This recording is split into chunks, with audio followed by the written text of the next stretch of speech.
I hope everyone's doing fantastic today. I'm excited about this whole thing. So the first time I'm actually ever live streaming and doing a webinar on Riverside. This is what I use to podcast all the time, and we've done hundreds of podcasts with it, but never used it for this. So new things all around here today.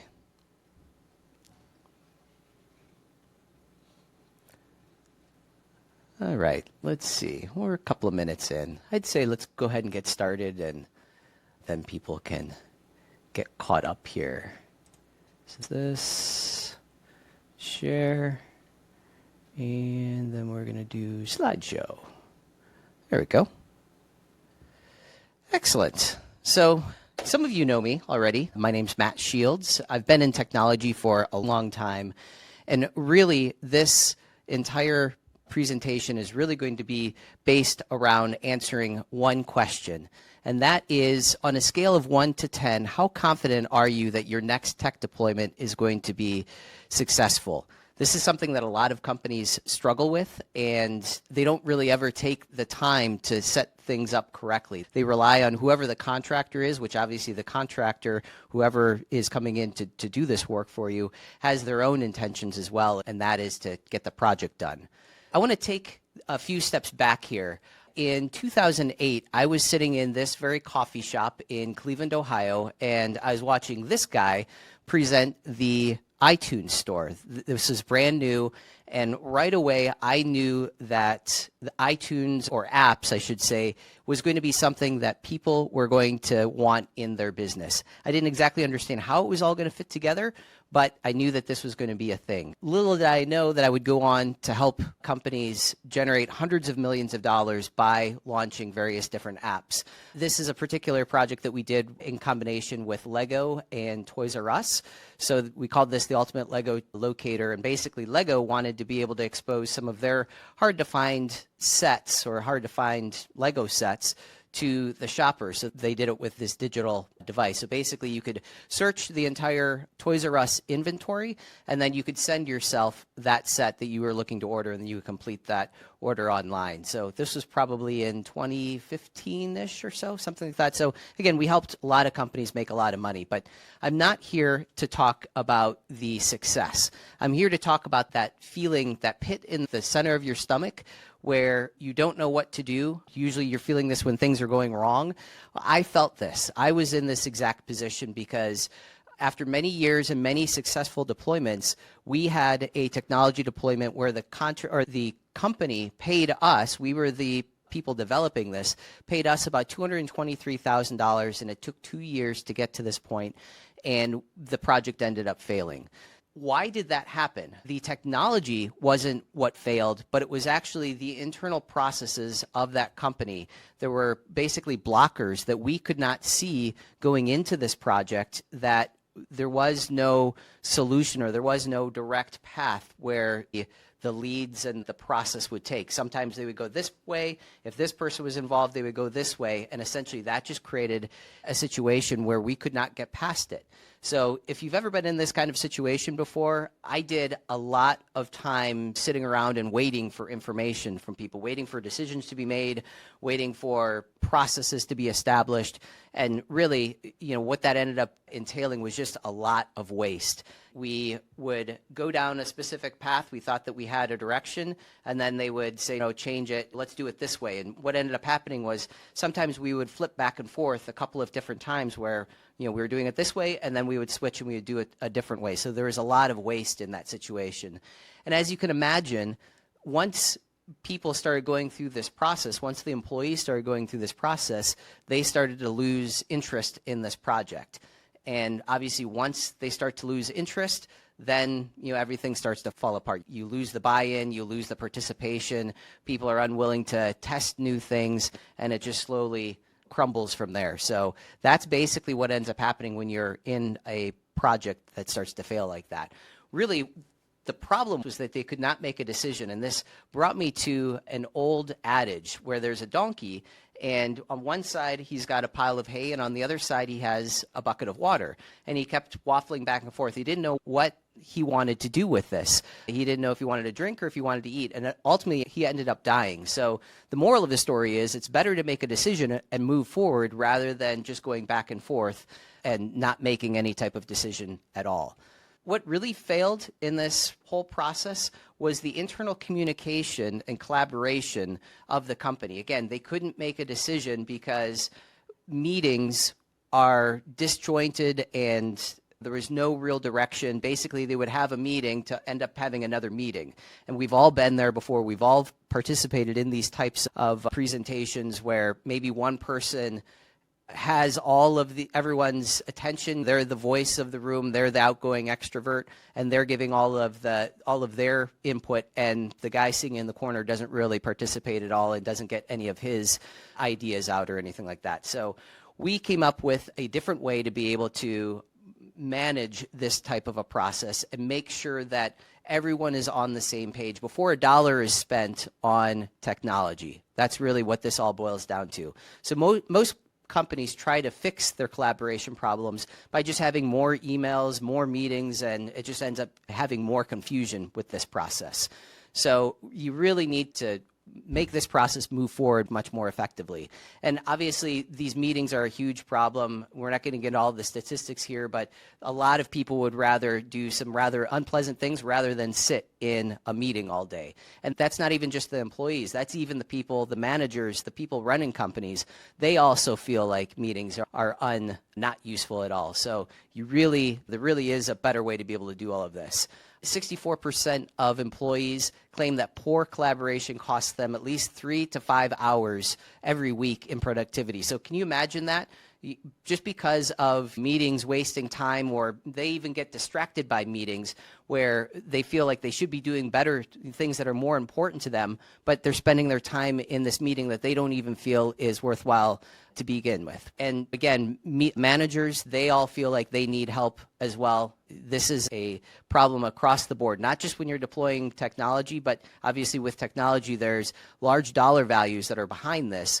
So it's even more important to be able to have your collaboration put together and be very effective. This was a statistic that I was really surprised about. I'm going to read this one. $1 million is wasted every 20 seconds collectively by organizations around the globe due to ineffective implementation of business strategy. So again, this goes back to the deployment of technology. Whatever type of strategy it is that you're looking at, you can really waste a lot of time. So we put together a system that we call the NAV system, which is short for needs, alignment, and validation. So really this goes through the entire process of what are your needs, everybody needs to be on the same page and in alignment, and then you validate those assumptions before you spend any money on anything. And this is part of a 9-step process where we take you from wearing too many hats to basically being an industry leader. So let's do a NAV exercise real quick. What we're going to do here is we're just going to go through this exercise. I'm going to explain how this works, and then you can use this in your own company to be able to run much more effective meetings. And really what this comes down to is you're going to need sticky notes, Post-it notes, a marker, and then what you're going to do is you'll write your input, your team's input down on each one of those sticky notes, and you stick them up on a board. You then take voting dots and you vote on all of those, and then you can prioritize. These are what my team feels is the biggest problem. They've created all of these issues, or they've brought all of these issues up, and then they can also vote on all of these. So you as the manager or the company leader can understand where the priorities are of the company. So really what this starts with is what's moving us forward. What is the wind in our sails? So you can see obviously here we have a sailboat, and I'm not sure if you can see this or not, but I've actually got a couple of examples of this back behind me here. We have a couple of large apartment buildings, and I know that there was some property managers that were going to be on this as well. So I'm not sure if any of them are here, but a couple of weeks ago we just did this exact exercise with our teams in the apartments. So you start off up on top, the wind in your sails. What are the things, the positive things that are working for us? And Some of the things that our team put in here was the traffic is great, the team turn times have been great, the team camaraderie has really come around. We had some issues with some of that, so now that's all fixed. So again, those are some examples of some of the things that people would say in this type of a situation. And basically what you do is you write these all down on one color sticky note pad, and then you stick those up on top, and everyone goes and they read what it is that they wrote on the card.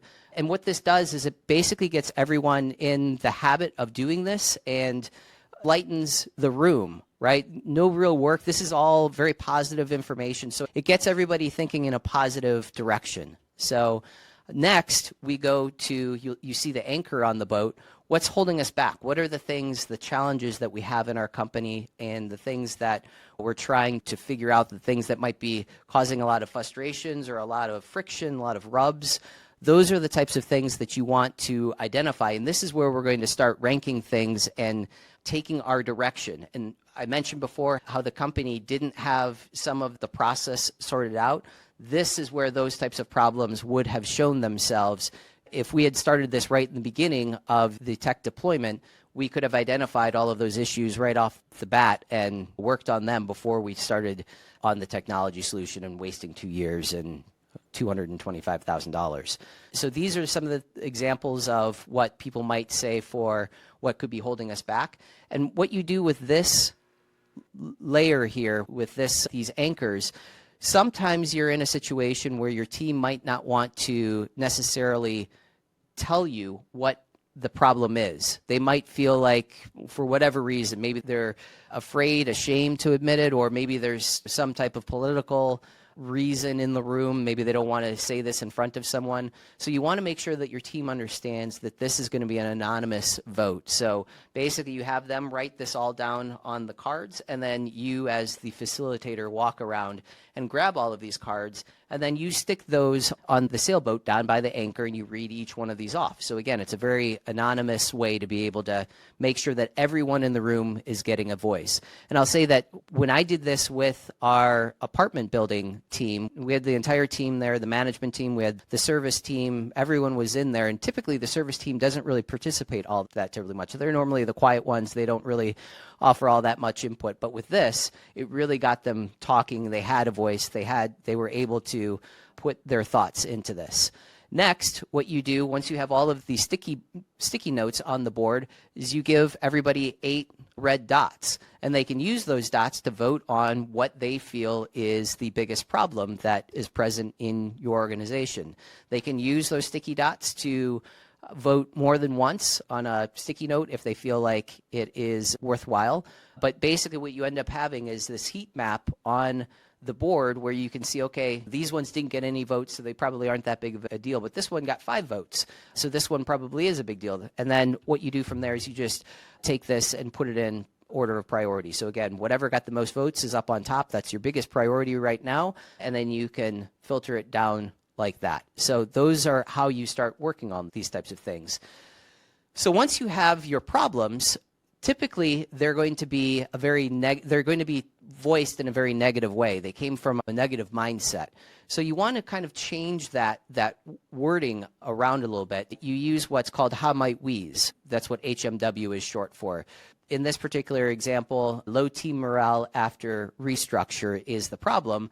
So how might we motivate and incentivize teams in 2025? And I see I got a little typo there. So that is a different way to be able to phrase this. And then off of that how might we, you create the ways that you can to start to impact that, right? So how can you make that particular how might we happen? So you can empower teams with more autonomy. You can reward high performers and manage out low performers, train managers in new leadership techniques. So that's how you can start impacting that positive spin on the negative impact in your company. And then the exact same thing, you go through and do this voting process, and then you prioritize each one of those votes, right? So then to get this to the last point here, this is where you're going to start to structure these in a way that you can understand how much effort is something going to take, because you might have had something that had really high votes, but maybe it cost a heck of a lot of money to do, or it was going to be really a lot of effort, a lot of time put into that particular thing to make it come to reality. So what you do is you take each one of those cards and start with the ones that are highest voted first, and you put it on the center column here, the center impact line. And basically you just let the team, you move that up and down, and you let the team say, okay, yes, right there, or high or low or whatever. You get the buy-in from the entire team. And then once you're done with that, you would move it either left or right for the effort. Is it low effort or is it high effort? So obviously, if you have something that is high impact and low effort, that's going to be something that you're going to want to focus in on first, right? Oops, pressed the wrong button there. So let's just say that we place them like that. What you're going to want to focus on first is this top area here. You want to focus on specifically the ones all the way on the left, the high and low impact areas, but those are the ones that you're going to want to try to accomplish first. So in this particular case, it was train managers in new leadership techniques. So that's what it came up with. And then you just create your actionable steps to be able to achieve whatever that is. So you're obviously going to need some budget. So in this particular case, John pre-approves a budget for up to $25,000. Lisa to find 3 leadership courses, and you gauge the interest from managers. So that's some actionable steps that you can start to take to be able to start to impact that problem that has been identified. So again, this kind of goes back to this hierarchy of when you should do these different things. So anything that is in that upper left-hand quadrant, you're going to want to do those basically as soon as possible. Those ones should be relatively inexpensive and relatively easy to be able to accomplish. Then as you move over to the right, you can make it a project, you can make it a task. Those are going to be a little bit larger projects, maybe a little bit more expensive, a little bit more work, still doable. The things that are both high effort and high effort and low impact, those are going to be left for later. Those ones aren't really going to have all that terribly much in the way of value for your particular company. So that is really the process that you can go through to make a much, much more effective meeting.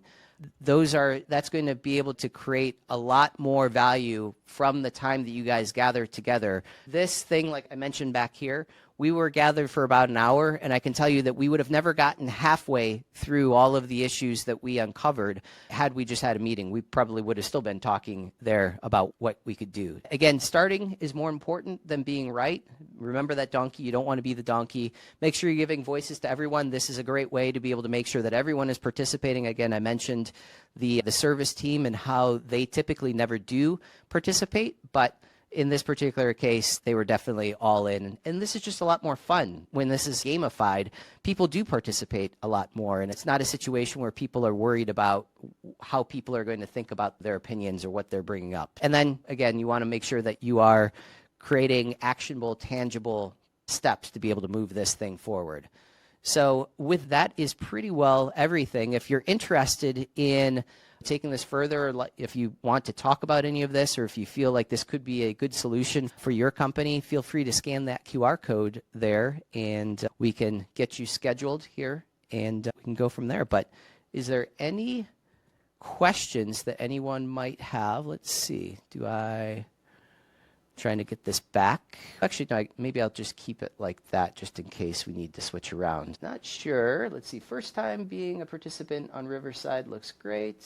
Such a powerful analogy. Yeah, I'm assuming you're probably talking about the donkey there, Lorna. Yeah, that's definitely something that is, yeah, it's definitely a powerful way to be able to showcase how bad it can be if you just don't move forward and you choose not to make a decision. Again, making a decision, moving forward with it, and keeping on that path, that is so much more valuable rather than just not making a decision, or making a decision and then moving back and trying to rearrange it. It really is a very powerful way to be able to make those decisions.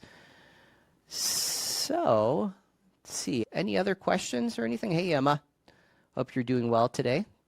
Thanks for participating here. Oh, there's more down here. Let's see.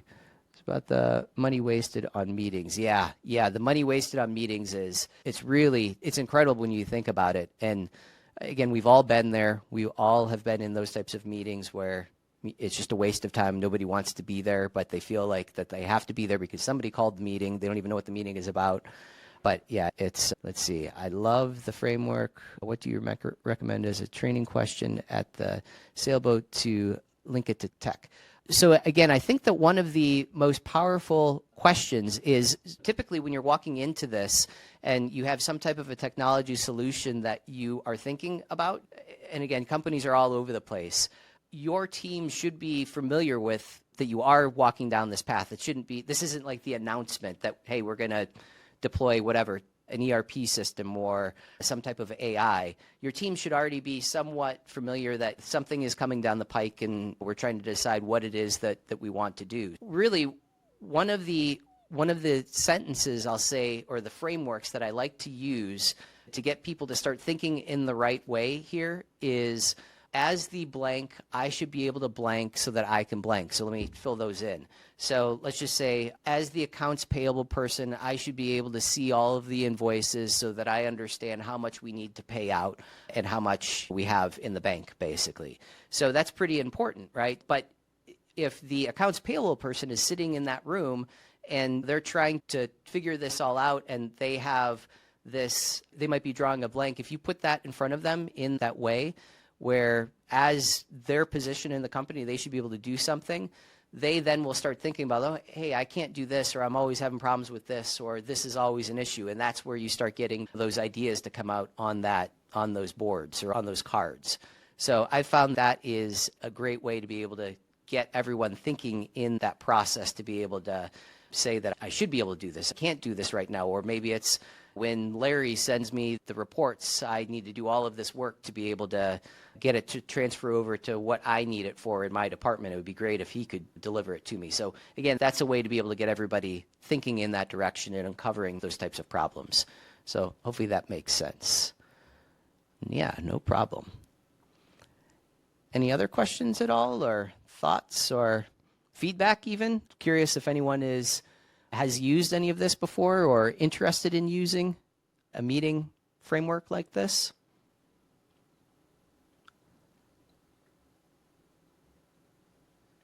No takers there, so that's okay. But yeah, again, this is a way that really has a big impact on what you're going to get out of your teams and what you're going to uncover, and make sure that you're not going down the wrong path with your deployments. I guess if we don't have any other questions, we can call it a wrap here.